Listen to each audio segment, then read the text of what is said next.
wabarakatuh. Gimana kabarnya anak-anakku yang soleh-soleha? Sehat semua ya. Semoga selalu sehat dan dilindungi oleh Allah. Hari ini kita belajar sejarah kebudayaan Islam. Kurang ya, sejarah kebudayaan Islam. Berjumpa lagi dengan Ibu Siti Hoiriyah. Kita belajar sejarah kebudayaan Islam, yaitu tentang bukti-bukti kerasulan Nabi Muhammad Sallallahu Alaihi Wasallam. Dengarkan dan perhatikan ya. Oke anak-anak. Mengapa Nabi Muhammad Sallallahu Alaihi Wasallam dipilih sebagai Rasul? Apa tanda-tanda bahwa Nabi Muhammad Sallallahu Alaihi Wasallam sebagai Rasul? Apa bukti kerasulan Nabi Muhammad Sallallahu Alaihi Wasallam? Mengapa Rasulullah mendapat keistimewaan mukjizat dari Allah Subhanahu wa Ta'ala? Untuk lebih jelas mengetahuinya, marilah kita ikuti pelajaran tentang bukti-bukti kerasulan Nabi Muhammad Sallallahu Alaihi Wasallam. Perhatikan ya. Mukjizat Nabi Muhammad Sallallahu Alaihi Wasallam. 1. Pengertian mukjizat.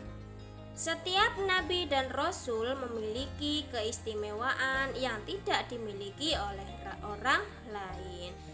Apa sih itu mukjizat? Kelebihan dan keistimewaan yang dimiliki para nabi dan rasul disebut apa anak-anak?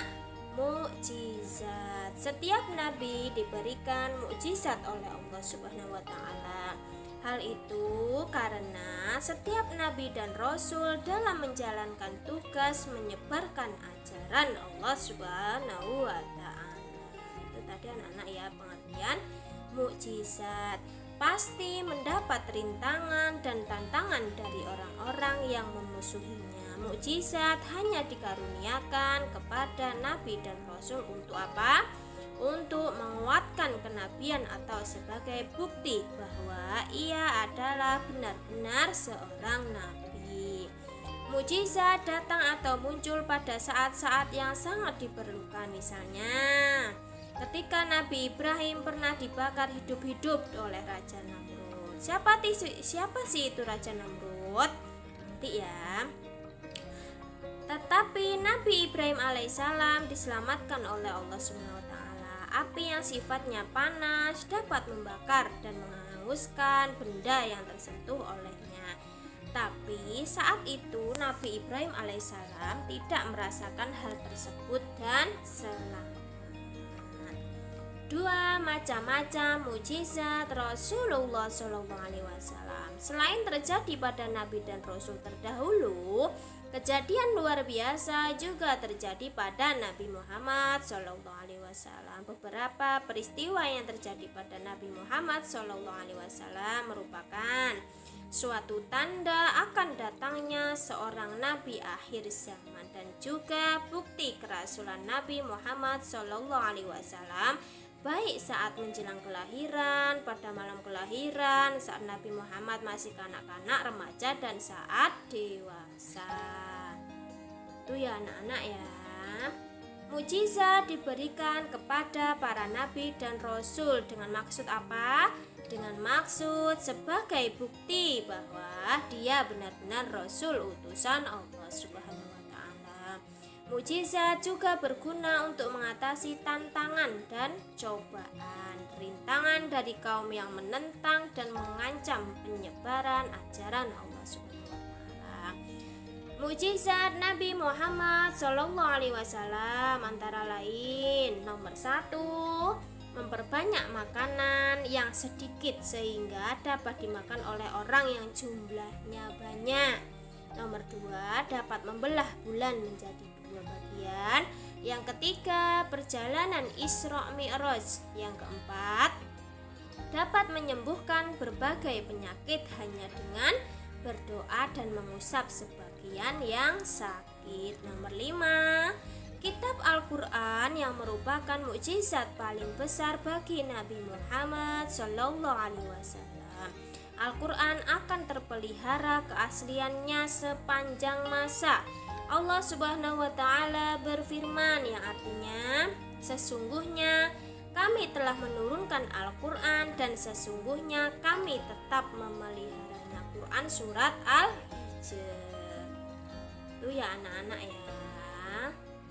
Mukjizat Nabi Muhammad Sallallahu Alaihi Wasallam. B. Hancurnya pasukan gajah di tahun kelahiran Nabi Muhammad Sallallahu Alaihi Wasallam. Pada masa kelahiran Nabi Muhammad Sallallahu Alaihi Wasallam terjadi kejadian yang luar biasa. Apa sih itu kejadiannya? Kejadiannya yaitu ada serombongan pasukan gajah yang dipimpin oleh Raja Abraha. Siapa sih itu Raja Abraha? Gubernur kerajaan Habsyi di Yaman. Kenapa hendak menghancurkan Ka'bah? Karena negeri Mekah semakin ramai dan bangsa Quraisy semakin terhormat dan setiap tahunnya selalu padat umat manusia untuk haji. Itu ya anak-anak ya.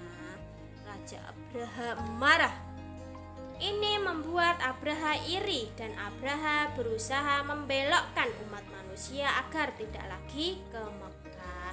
Abraha mendirikan gereja besar di San'a yang bernama Al-Quls. Namun tak seorang pun mau datang ke gereja Al-Quls itu. Abraha marah besar dan akhirnya mengerahkan tentara bergajah untuk menyerang Ka'bah di dekat Mekah. Pasukan bergajah merampas harta benda penduduk termasuk 100 ekor unta Abdul Muthalib. Abdul Muthalib pun tidak menyangka kedatangan utusan Abraha supaya menghadap ke Abraha, yang pada akhirnya Abdul Muthalib meminta untanya untuk dikembalikan dan bersedia mengungsi bersama penduduk, dan Abdul Muthalib berdoa kepada Allah supaya Ka'bah diselamatkan. Keadaan kota Mekah sepi. Tentara Abraha dengan leluasa masuk Mekah dan siap untuk menghancurkan Ka'bah. Allah Subhanahu wa taala mengutus burung ababil untuk membawa kerikil sijil, namanya kerikil sijil, dengan paruhnya. Kerikil itu dijatuhkan tepat mengenai kepala masing-masing pasukan bergajah. Ya, kerikil itu mengenai masing-masing pasukan bergajah tersebut sehingga tembus ke badan sampai mati. Peristiwa ini diabadikan dalam Al-Quran surat Al-Fil. Pasukan bergajah hancur lebur mendapat azab dari Allah SWT. Kegagalan pasukan gajah menghancurkan Ka'bah merupakan kabar gembira bagi kafir Quraisy. Kekalahan pasukan Abraha dalam menyerang Ka'bah sangat berarti bagi penduduk Mekah. Kaum Quraisy, para penjaga Ka'bah, mengartikan serangan itu sebagai pertanda bagi suatu peristiwa masa depan yang berhubungan dengan tempat ibadah yang telah dibangun oleh Nabi Ibrahim alaihissalam untuk menyembah Allah SWT. Kehancuran dan kekalahan tentara gajah yang dipimpin Raja Abraham merupakan hadiah dari Allah SWT. Sebagai apa anak-anak? Sebagai penghormatan atas kelahiran Nabi Muhammad Sallallahu Alaihi Wasallam. Karena peristiwa ini terjadi beberapa saat sebelum kelahirannya Nabi Muhammad SAW, Nabi Muhammad SAW lahir pada tanggal berapa Nana? 12 Rabiul Awal tahun gajah bertepatan tanggal 20 April 571 Masehi. Ayahnya bernama Abdullah bin Abdul Muthalib dan ibunya adalah Siti Aminah. C. Peristiwa yang mengiringi malam kelahiran Nabi Muhammad Sallallahu Alaihi Wasallam. Nomor 1. Kesaksian pedagang Yahudi Mekah dan Yahudi penduduk Yasrib. Seorang pedagang Yahudi yang bermukim di Mekah pada malam kelahiran Rasulullah SAW, dia bertanya di perkumpulan orang-orang Quraisy, apakah ada anak yang lahir di siapa kalian malam ini?" Mereka pun menjawab, "Kami tidak tahu."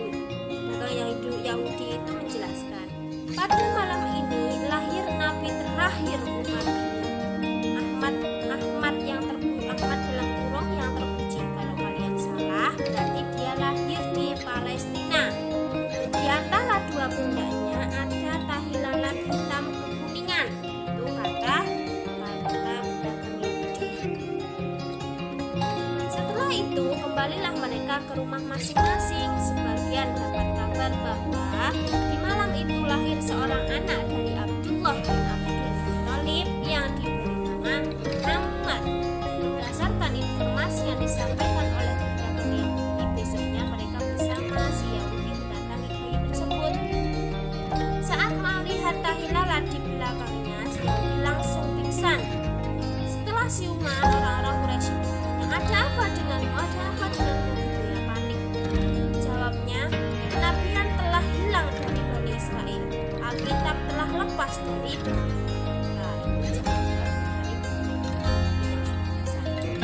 Dua peristiwa di Persia. Di malam kelahiran Rasulullah SAW terjadi peristiwa yang luar biasa sebagai tanda kenabian Rasulullah SAW. Peristiwa luar biasa itu antara lain seperti berikut: A. Istana Kisra hancur. 14 berandanya runtuh. B. Api Persia dalam kurung sesembahan orang-orang yang majusi yang tidak pernah padam selama ribuan tahun menjadi padam. Orang majusi heran dan bertanya-tanya, peristiwa besar apakah yang telah terjadi?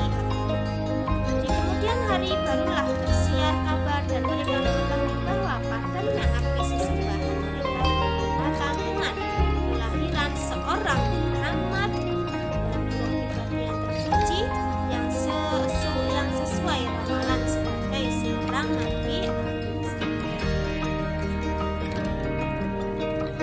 D. Peristiwa luar biasa masa kanak-kanak Nabi Muhammad SAW.